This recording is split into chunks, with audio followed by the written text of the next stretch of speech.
The forest was a kingdom of shadows and whispers under the light of the full moon. Its ruler was not a king or a queen, but a young woman named Aria. She stood tall at the edge of a great clearing, her breath making small clouds in the chilly night air. This was her land, the heart of the Night Fong Pack's territory. To everyone else she was Alpha Aria, a leader chosen not just by blood but by the strength of her own heart. Her pack, a large group of werewolves who could shift from human to wolf form, looked to her for protection and guidance. She took this job very seriously for she loved her pack like a family. But tonight, the peace of the forest was a lie. A dangerous feeling hung in the air, the kind of quiet that comes right before a terrible storm. Aria could feel it in her bones, a prickling sense that something was very wrong. Her wolf, the powerful creature that lived inside her, was restless and on edge. She did not have to wait long for her fears to become real. From the dark line of trees across the clearing, figures began to emerge. They were big, their eyes glowing with a mean yellow light. They were wolves from the Shadow Howler Pack, a group known for their cruelty and their desire to take whatever land they wanted. At the front of the enemy pack was their alpha, a huge, scarred wolf named Mordred. He stepped forward, his growl so low and deep it seemed to vibrate through the ground itself. "This forest is mine now, little girl," his voice growled inside Aria's mind, the way wolves can speak to each other without making a sound. "Run away and I might let your pack live." Aria did not run. Her own growl started, quieter at first, then rising into a powerful snarl that echoed through the trees. She would never run. She would never let her pack down. Without another word, the two alphas charged at each other. The fight was a blur of snapping teeth, sharp claws and fierce growls. Mordred was bigger and had more experience, but Aria was faster and smarter. She fought not for the thrill of it, but for the homes and families behind her. She fought for the pups sleeping safely in their dens. She fought for every single member of her pack. The battle seemed to last forever. Aria got knocked down but she always got back up. She felt pain but she ignored it. Finally she saw her chance. As Mordred lunged at her, she ducked under his massive paws and used all her strength to push him off balance. He stumbled and with one last mighty effort, Aria pinned him to the ground, her teeth at his throat. It was the sign of a winner in a wolf fight. The fight was over. Mordred yielded, his body going limp beneath hers. Aria's pack howled in victory, their voices full of relief and pride. But their happiness was short-lived. As Mordred slunk away in shame, a woman stepped out from the shadows. She was not a wolf. She was the pack's witch and her eyes burned with a hatred colder than ice. She pointed a long bony finger at Aria. "You have beaten our alpha," the witch hissed, her voice like dry leaves scraping together. "But you will not enjoy your victory. You think you are strong because you have a pack to love? I will give you a new pack. A prison of your own." Before Aria could move or speak, the witch began to chant in a strange, ancient language. The air around Aria grew thick and heavy. A strange, purple light shot out from the witch's hands and wrapped around Aria like a sticky web. It didn't hurt but it felt terribly wrong. It felt like chains being locked around her soul. The witch's voice rose to a shriek. "I curse you, Alpha Aria. I bind you to the 5 strongest warriors of the pack you defeated. They will be your mates. They will be forced to stay by your side to protect you with their lives, but their hearts will be filled with a need to ruin you. You will never know a moment's peace. You will never know if a kind word is real or just the magic forcing them to speak. Your strength will become your greatest weakness." As the curse settled over her, Aria felt 5 new, unwanted presences suddenly appear in her mind. It was like 5 doors had been forced open inside her head. Through those doors she could feel their anger, their confusion, and their hatred for her. She looked and saw 5 wolves being pushed forward by the retreating shadow howlers. These wolves were now outcasts, bound to their enemy. The witch had named them: the serious and strong Lupus, the huge and grumpy Brock, the quiet and clever Silas, the fast and tricky Jet, and the young wide-eyed Finn. The purple light faded. The witch was gone. The enemy pack had vanished into the forest. Aria was left standing in the clearing, victorious but defeated. Her own pack members looked at her with new eyes. They were no longer just looking at their alpha. They were looking at the woman who was now tied to 5 dangerous enemies. The 5 cursed wolves stood together, glaring at her. They were her mates now, according to the witch's terrible magic. Aria's heart felt heavy as stone. She had won the battle, but she had lost her freedom. She had to be strong. She had to lead her scared pack home. And she had to bring 5 wolves who wanted to ruin her right along with them. The night was quiet again, but the silence was now filled with a terrible, new fear. The walk back to the heart of the Night Fang territory was the longest journey of Aria's life. The triumphant return she had imagined was replaced by a grim, silent procession. Her own pack members did not howl in celebration or crowd around to congratulate their alpha. Instead, they walked in a tight group, their eyes darting nervously between Aria and the 5 males who followed like a dark, unwanted shadow. The air was thick with a tension so sharp it felt like walking through a field of invisible thorns. Every rustle of a leaf, every snapped twig, made the Night Fang wolves flinch, their instincts screaming that the enemy was now among them. Aria could feel their fear like a physical weight on her shoulders, a heavier burden than any leadership duty she had ever known. The 5 cursed wolves moved as a separate unit, a small pack within a pack. Lupus walked at the front of their group, his head held high, his expression unreadable but his eyes constantly scanning, assessing everything. Behind him, Brock's large form was a rolling storm of anger. His low, continuous growl was a promise of future trouble. Silas moved with a quiet, gliding step, his intelligent eyes missing nothing, storing away every detail of the terrain and the weaknesses of the Night Fang pack. Jet was restless, his body twitching with energy, his gaze flicking around as if looking for an escape route or a chance to cause mischief. Finn, the youngest, just looked lost, his shoulders slumped, occasionally tripping over roots as he stared at the ground, overwhelmed by the sudden violent turn his life had taken. Aria's home, usually a place of warmth and safety, felt like a fortress under siege when they arrived. The main den was a network of cozy, earth-scented chambers built into a hillside, surrounded by smaller cabins for pack members. She knew she could not bring these 5 into the heart of that community. The distrust was a living thing, a wall she could not break down in a single day. So, she led them to the very edge of the settlement, to an old, seldom-used hunter's lodge. It was a sturdy building made of logs, but it was cold, dusty, and empty. It stood as a symbol of their new status, close enough to watch but not close enough to trust. She turned to face them at the door, forcing her voice to be steady and strong, the voice of an alpha. "This is where you will live," she announced, her gaze sweeping over each of them. "You are not to leave this area. You will be brought food and water. Any attempt to harm any member of my pack, or to escape, will be met with force." Her words were met with a glare from Brock, a calculating stare from Silas, a mocking smirk from Jet, a worried glance from Finn, and that same steady, intense look from Lupus that she could not decipher. Without a word, they filed past her into the lodge, and Aria shut the door, feeling as if she had just locked a cage containing 5 wild, unpredictable animals. The days that followed were a test of Aria's strength unlike any battle. Her life became a difficult routine of managing her frightened pack and dealing with her 5 unwanted mates. Every morning she would go to the lodge, her stomach in a tight knot. Brock was always the first to challenge her. He would stand in the doorway, his massive frame blocking the light, and hurl insults. "Come to check on your prisoners, Alpha?" he would sneer. "Afraid we might have stolen a blanket?" Jet's meanness was more subtle. One day the water bucket was mysteriously filled with mud. Another day the steps to the lodge were coated in a slippery layer of moss, causing the wolf bringing their food to trip and fall. Silas never spoke. He simply watched her from a corner, his silence somehow more accusing than all of Brock's loud anger. Finn mostly kept to himself, looking smaller and more miserable each day. Lupus, however, was different.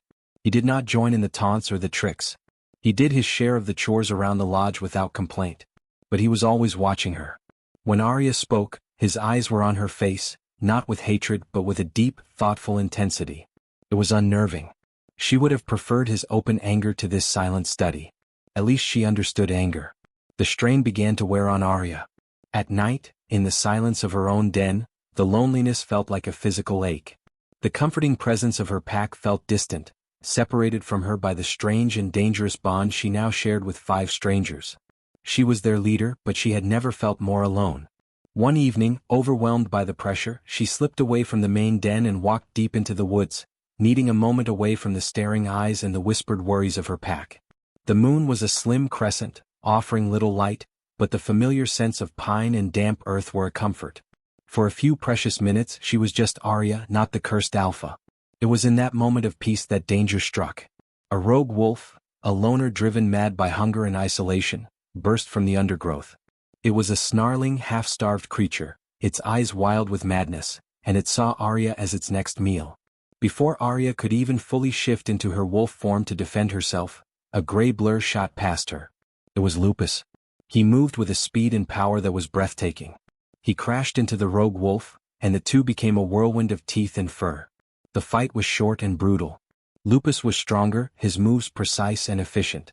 In moments, the rogue wolf was limping away, whimpering into the darkness.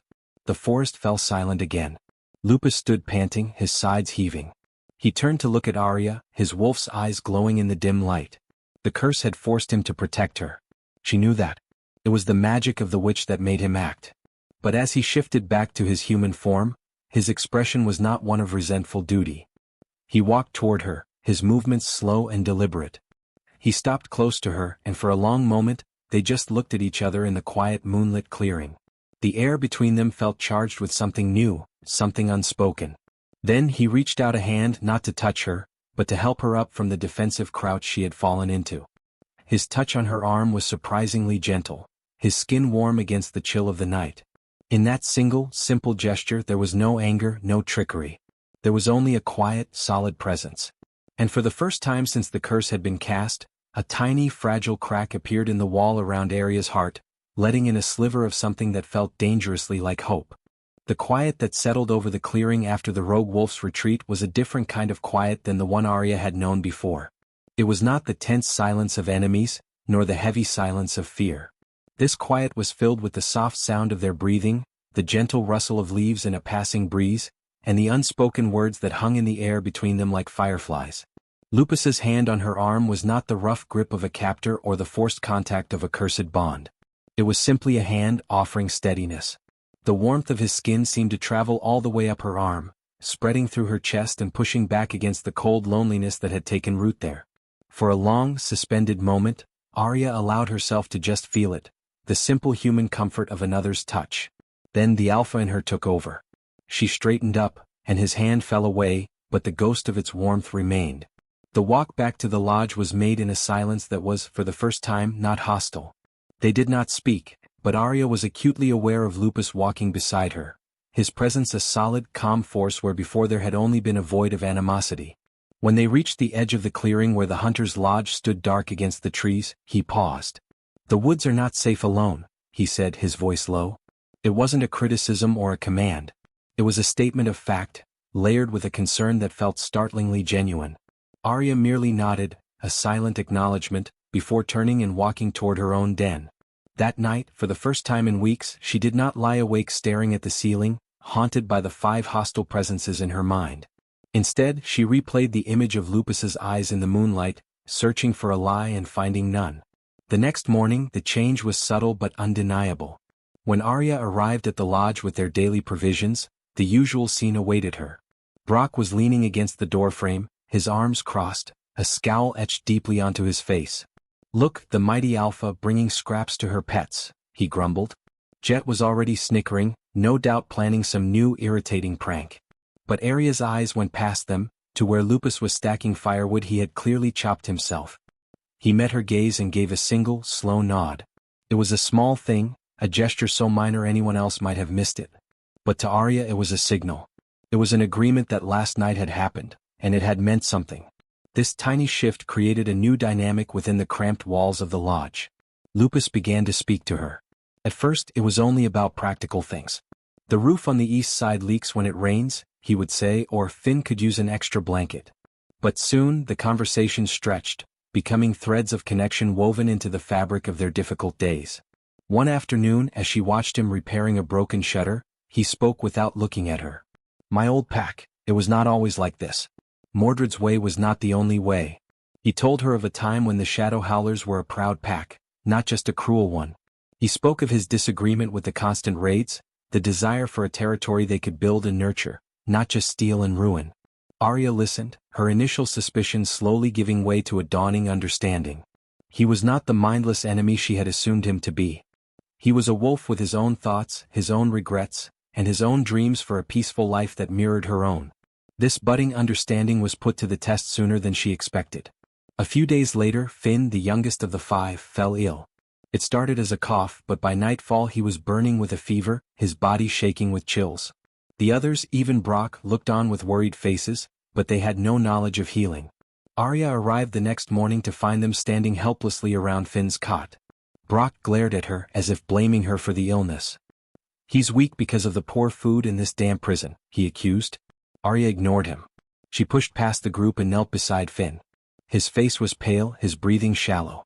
She placed a cool hand on his forehead and he whimpered. She could have left him. She could have told them it was not her problem. The curse forced them to protect her, but it said nothing about her caring for them. But that was not who she was. An alpha protects her pack, and in that moment, whether they liked it or not, these 5 were under her care. She spent the entire day and long into the night by Finn's side.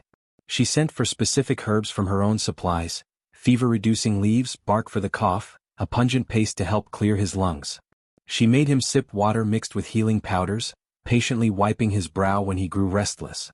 Lupus stayed nearby, silently bringing her fresh water and blankets, his quiet support a constant presence. As the fever broke near dawn, Finn's eyes fluttered open. They were clear, no longer glazed with sickness. He looked at Aria, who was still sitting beside him, weary from her vigil. He saw the genuine concern etched on her face, the tiredness in her eyes. A small, weak smile touched his lips. "Thank you, Alpha," he whispered. In those 2 words, a wall came tumbling down. Finn's attitude transformed from one of confused misery to one of open loyalty. He began to follow her with his eyes, not with suspicion but with admiration. He started helping with chores without being asked, a new lightness in his step. This change, however, was the final straw for Brock. He saw Finn's newfound respect for Aria as a betrayal, a sign of weakness. "You're falling for her tricks?" he roared at Finn one evening, his voice echoing through the lodge. "She softens you up with kindness so you forget she's our jailer." The air grew thick with the promise of a fight. But as Brock took a threatening step toward Finn, Lupus moved to stand between them. "Enough, Brock," he said, his voice calm but firm. "The only one causing trouble here is you." Aria, who had been about to intervene, stopped and watched. This was a battle for the soul of their small, cursed group, and it was happening without her. Later that day, the tension still simmering, Aria found herself alone with Lupus by the woodpile. The setting sun cast long shadows through the trees. The air was cool and their breath misted in the golden light. Their hands brushed as they both reached for the same log. Instead of pulling away, their fingers lingered for a moment, then slowly intertwined. It was not the desperate grasp of the cursed, but a conscious, gentle choice. Aria looked up into Lupus's eyes and she saw the same conflict, the same dawning hope, that she felt in her own heart. He leaned in slowly, giving her every chance to pull away. She did not. Their lips met in a kiss that was soft and searching, a silent promise whispered in the quiet of the evening. It was a kiss born not from magic, but from the fragile, powerful thing growing between them in the cracked foundation of a witch's curse. It was the first real feeling either of them had allowed themselves since their world had been torn apart. The kiss changed everything. It was as if a single silent word had been spoken, a word so powerful it reshaped the very world inside the hunter's lodge. For Aria and Lupus, the tangled web of the curse now had a single strong golden thread running through it, a thread of their own choosing. The constant, low-level hum of hostility that had filled the lodge was now fractured. In its place were distinct, clear lines of loyalty that had been drawn not by magic, but by character. The fragile peace was over, a true reckoning had begun. Brock could smell the change on them.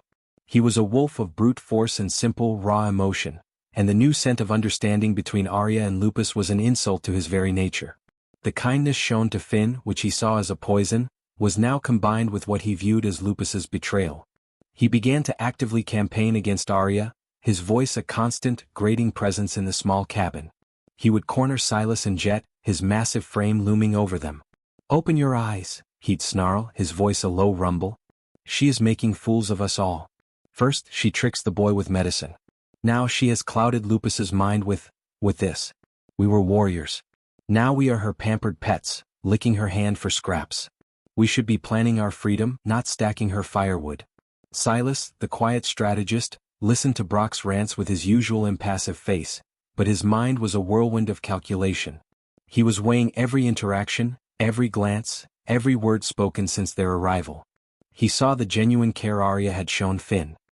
He noted the unwavering, principled stance of Lupus, a wolf he had long respected. He contrasted this with Brock's blind, destructive rage. Jet, the trickster, was harder to read. The mischief had drained from him, replaced by a nervous energy. He was a wolf who survived by adapting, by reading the wind, and the wind was shifting.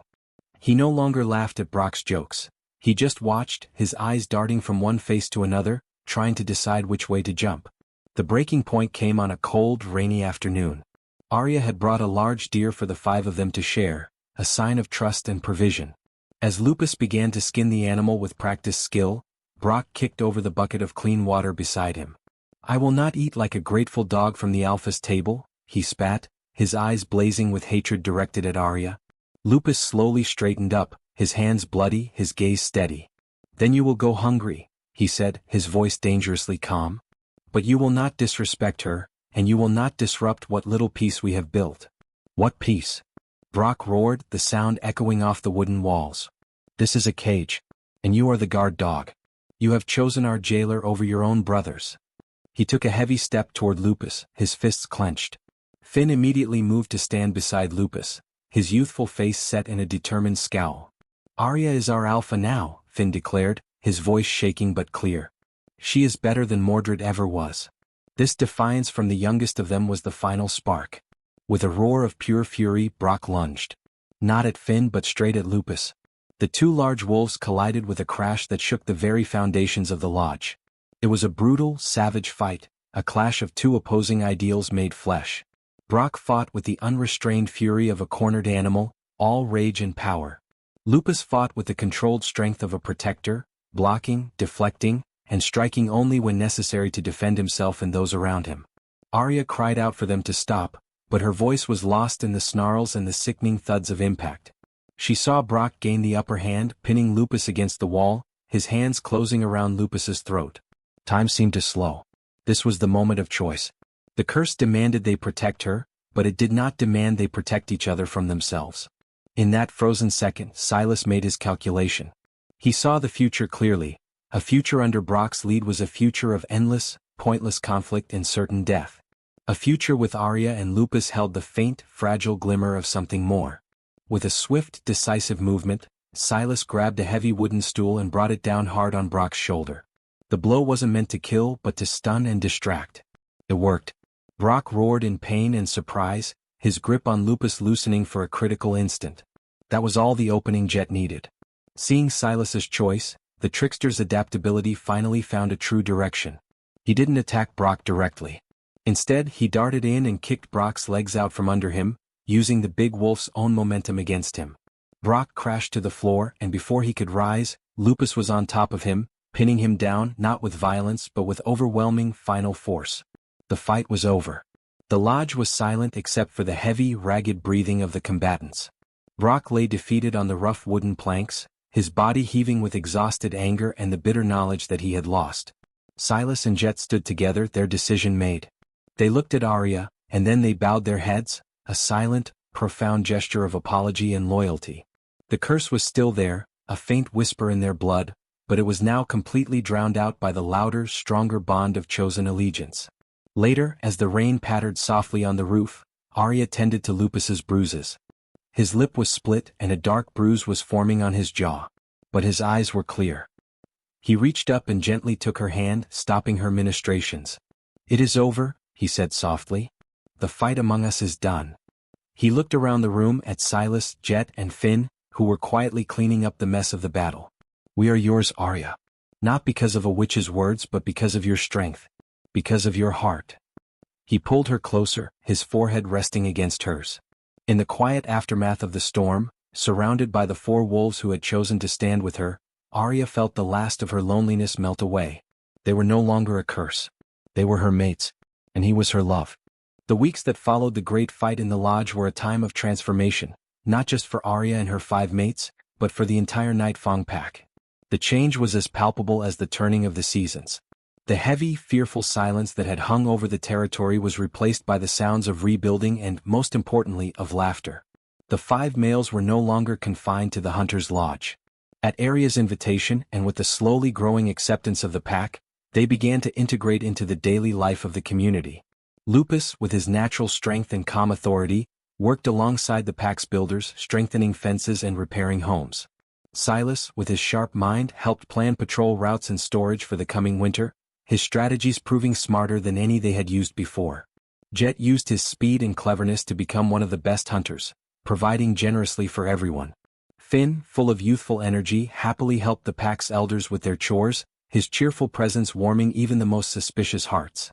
Even Brock, once the source of so much anger, was given a choice. He was allowed to stay, but his rage had burned down to a sullen ember.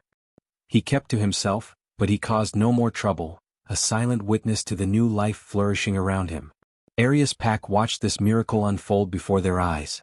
They saw the genuine respect Lupus showed their alpha. They saw the way Silas and Jet now followed her commands with eager loyalty. They saw how Finn looked at her with pure admiration. The story of the curse began to fade, replaced by the visible truth of 5 strong wolves who had chosen to pledge themselves to Night Fong, and to Aria. The pack's fear melted away, replaced by a powerful, united pride. They were no longer the pack with a cursed alpha, they were the pack so strong it had turned a curse into a blessing. Aria herself felt like a flower finally seeing the sun after a long winter. The constant weight on her soul was gone. The 5 presences in her mind, once a source of pain and confusion, were now a comforting network of support and connection. She could feel Lupus's steady calm during a difficult decision, Silas's quick thinking during a challenge, Jet's playful energy and Finn's unwavering loyalty. And her bond with Lupus deepened with each passing day.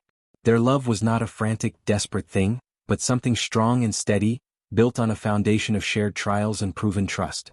They were partners in every sense of the word, and the pack saw them as such, their head alpha and her loyal beta, a team that had been forged in the most unlikely of fires. It was on a day of perfect peace, with the pack gathered for a shared meal under the stars, that the magic returned. The air, warm and filled with the scent of roasting meat and happy voices, suddenly grew cold. A familiar, dreaded purple light flickered at the edge of the clearing. The witch stepped forth from the shadows, her face a mask of cold fury and confusion. She had expected to find a broken alpha ruling over a fractured, miserable pack. Instead, she saw a thriving community, a joyful feast, and Aria standing confidently beside Lupus, their hands intertwined, surrounded by the other 3 mates who looked on with protective devotion. "This is not possible," the witch shrieked, her voice cutting through the happiness like a shard of ice. "This is not the misery I designed. The curse was meant to destroy you. It was meant to make you doubt every kindness, to live in a prison of suspicion." Her power crackled in the air, a threatening reminder of the chains she had once bound them with. Aria felt her pack tense behind her. Lupus's grip on her hand tightened, and she could feel the readiness to fight in all her mates. But as she looked at the witch, Aria did not feel anger. She felt a strange, powerful pity. The witch had tried to create hell, but she had instead given Aria her family. Aria stepped forward, releasing Lupus's hand, and walked calmly toward the witch until they were face to face. The witch glared, expecting a challenge, a curse, a fight. Instead, Aria smiled a gentle, sincere smile. "You are right," Aria said, her voice clear and carrying to every member of her pack. "Your curse was meant to ruin me. It brought me 5 enemies who were supposed to make my life a torment." She glanced back at Lupus, Silas, Jet and Finn, her heart swelling with love. "But you were wrong. Your curse did not bring me enemies. It brought me my 5 true mates. It did not make my pack weak. It made us stronger than ever. So I will not fight you. I will thank you. And I forgive you." The words hung in the air, simple and profound. They were not words of magic, but words of pure, unconditional love and forgiveness, the absolute opposite of the curse's poisonous intent. As Aria spoke them, a brilliant, warm, golden light erupted from her own heart. It met the witch's sickly purple magic, and instead of clashing, the golden light simply absorbed it, dissolving the hatred like sunlight melting a frost. There was a sound like 1,000 chiming bells, and the magical bond that had connected them, the one that had felt like chains, shattered into a million harmless, glittering pieces that faded into the night air. The curse was broken. They were free. The witch stared in stunned silence, her power gone. She had no weapons left. With a look of utter defeat, she turned and disappeared back into the forest, forever gone from their lives. Aria turned to face her pack and her mates. She waited for a feeling of loss, but none came. The magical bond was gone, but the real bonds, the ones they had built with choice, loyalty and love, remained stronger than ever. Lupus walked to her side and took her hand again. "The chain is broken," he said, his eyes full of awe and love. "But I choose to stay. Today and always." "And we choose to stay," echoed Silas, Jet and Finn together, their voices united. Aria and Lupus were officially named the head alpha and beta of the Night Fong pack, now joined forever not by a curse, but by their own hearts. The five mates, once a symbol of ruin, became the legendary pillars of the pack's new strength. They lived together in peace and happiness, a true family built from the pieces of an enemy's curse, a testament to the power of love to conquer even the darkest magic. Their story, a unique tale of a cursed alpha and her five destined mates, was just beginning. If you enjoyed following Aria and Lupus's journey from enemies to soulmates, and want to discover more unique stories where love conquers all, make sure to subscribe for new adventures every week.